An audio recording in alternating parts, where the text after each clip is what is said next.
Olá, hoje é segunda-feira, 28 de dezembro de 2020. Eu sou Leila Andruweit e essa é a segunda edição do Boletim de Notícias da DW Brasil, transmitido diretamente da Alemanha. Confira nesta edição. Cidades alemãs enfrentam problemas no armazenamento de vacinas.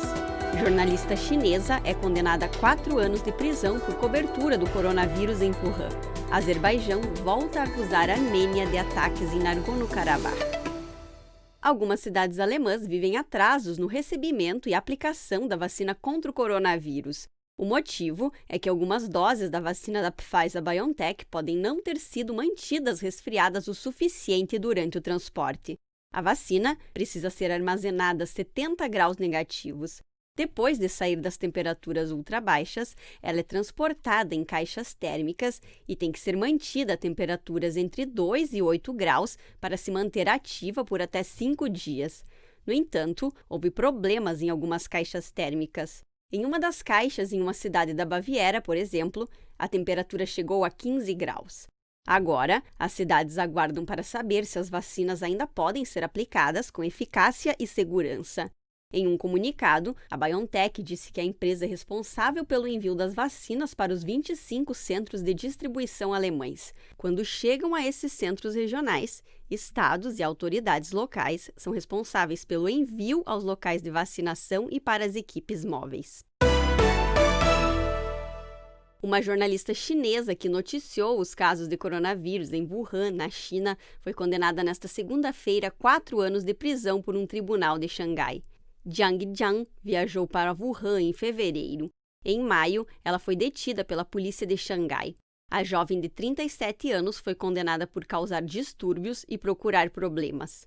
De acordo com a Anistia Internacional, o trabalho da jornalista em Wuhan teve foco no relato das prisões de outros repórteres independentes e no assédio de familiares de vítimas do coronavírus. Na prisão, Jiang Jiang começou uma greve de fome e foi alimentada à força. Ela compareceu ao julgamento em uma cadeira de rodas. Vários outros jornalistas independentes que viajaram a Wuhan foram detidos ou desapareceram. A China é o país que mais detém jornalistas no mundo, de acordo com a organização Repórteres Sem Fronteiras. O regime chinês controla rigidamente a imprensa nacional e dificulta o trabalho de jornalistas internacionais. O Ministério da Defesa do Azerbaijão afirmou nesta segunda-feira que seu exército foi atacado em Nagorno-Karabakh por um grupo armênio ilegal armado. A Armênia nega e diz que está cumprindo o cessar-fogo.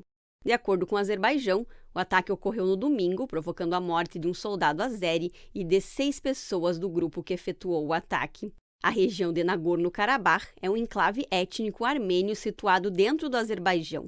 O conflito na região existe desde a fase final da União Soviética em 1988. Ataques violentos eclodiram na região no final de setembro. Mais de 5.600 pessoas morreram. Em novembro, foi assinado um acordo de paz mediado pela Rússia. No entanto, em dezembro, Armênia e Azerbaijão relataram novos confrontos.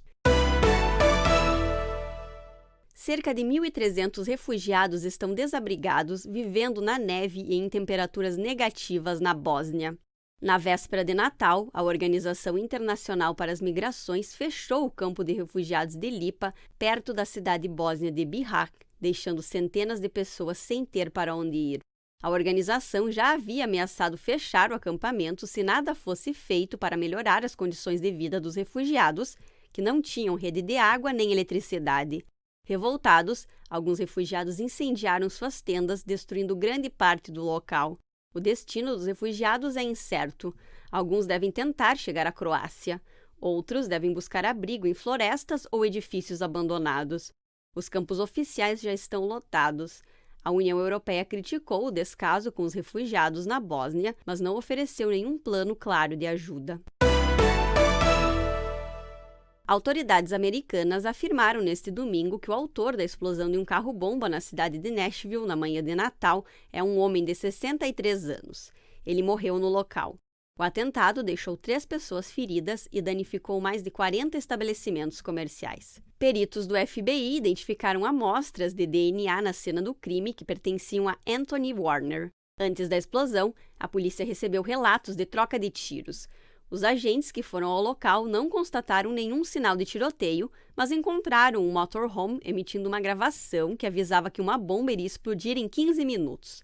Os agentes pediram à população que deixasse o local.